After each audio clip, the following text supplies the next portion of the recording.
Welcome to Tech Blueprint, a window that lets you know the latest technology news in the world. The US's technological containment of China has entered a new phase of intense pressure. Recently, the US further escalated its technological blockade against China, releasing a new version of the AI chip export control guidelines. These guidelines explicitly stipulate that globally, even companies operating in China are prohibited from using domestically produced advanced computing chips.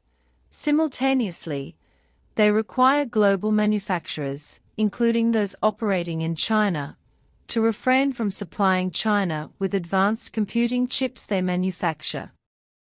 This development inevitably brings to mind a series of remarks made by former U.S. Ambassador to China, Gary Locke, in 2024. He repeatedly and openly declared that the U.S. did not want China to independently develop high-end chips, and even stated its intention to hinder China's access to advanced products from U.S. companies like Nvidia and Qualcomm, even admitting to pressuring ASML to cancel its lithography machine orders with China. To deprive another country of its right to technological development simply because the US doesn't want it is truly incomprehensible. This begs the question, on what basis can the US act in this way? As one of the few high-ranking Chinese-American officials in the US, Gary Locke has achieved numerous firsts. He was the first Chinese-American governor, the first Chinese-American Secretary of Commerce, and also served as the U.S. ambassador to China. As a third-generation immigrant, although he often mentions his Chinese heritage, behind this identity, he remains a thoroughly foreigner, and all his words and actions are geared towards serving American interests. In early 2024, in a television program, he made no secret of the U.S. position, stating bluntly that the U.S. did not want China to master cutting-edge chip technology, and openly declared that it would prevent China from acquiring advanced chips and manufacturing equipment. He also frankly admitted that the U.S. had pressured ASML to cancel its signed order for lithography machines from China.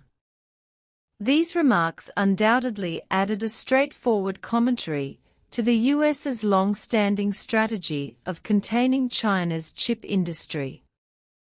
Looking at his tenure, it is clear that while Locke claims to promote Sino-US trade, he has maintained a tough stance on core issues such as intellectual property rights and market access, frequently pressuring China to protect U.S. interests without any intention of backing down. This strategy is particularly evident in fields such as biotechnology. The United States, leveraging its first-mover advantage, firmly held sway over the discourse on cutting-edge technologies for a considerable period. Against this backdrop, reviewing Gary Locke's series of actions takes on deeper significance. Behind Locke's remarks lies the escalating containment policy of the United States against China's technological development since 2018. From targeting companies like ZTE and Huawei, to adding numerous Chinese companies to the entity list and imposing export controls, from hinting at a chip alliance between Japan and the Netherlands, to completely cutting off the supply of advanced processors below 10 nanometers, the US's actions have been progressively more aggressive and confrontational. However, the US may have underestimated China's unwavering determination to achieve independent technological development and overlooked the crucial role of the Chinese market. The global chip market exceeds $620 billion, with China being the largest purchaser, accounting for nearly 20% of the market. The US's related policies, once introduced, immediately triggered a reverse effect. ASML, which relied on the Chinese market for over 40% of its revenue, saw its stock price plummet by 16% in October 2024 due to the sales restrictions, marking its biggest drop in 26 years. Even companies like Qualcomm experienced significant fluctuations in their sales revenue to China. As the saying goes, the hammer of sanctions ultimately falls on the feet of those who wield it. This situation is a direct result of our profound understanding of the crucial value of technological self-reliance. The vast markets of automobiles, home appliances, and smart terminals provide an excellent testing ground and outlet for domestically produced chips. In 2023, China's R&D investment in chip-related fields successfully exceeded 190 billion yuan, maintaining a high growth rate for several consecutive years. The National Integrated Circuit Industry Investment Fund, with a scale exceeding 350 billion yuan, has precisely targeted its efforts, providing strong support for key aspects such as design, manufacturing, and equipment.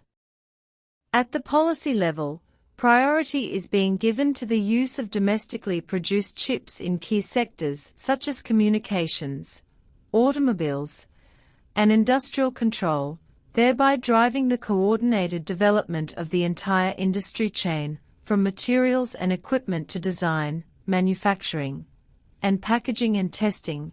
Every weakness is being addressed one by one. This vigorous momentum of independent research and development, like a strong east wind, is gradually spreading to many fields thanks to the unremitting efforts of various enterprises. These significant breakthroughs fully demonstrate that China's path of independent development is unstoppable and an inevitable trend.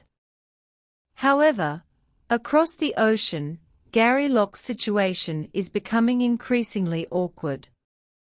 For China, his former dazzling aura as a Chinese-American ambassador has long since faded.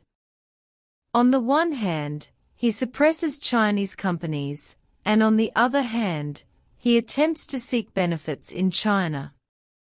Domestically in the United States, he also faces numerous doubts. Conservatives continue to harbor loyalty suspicions about his Chinese-American identity, plunging him into a double predicament of racial prejudice and isolation.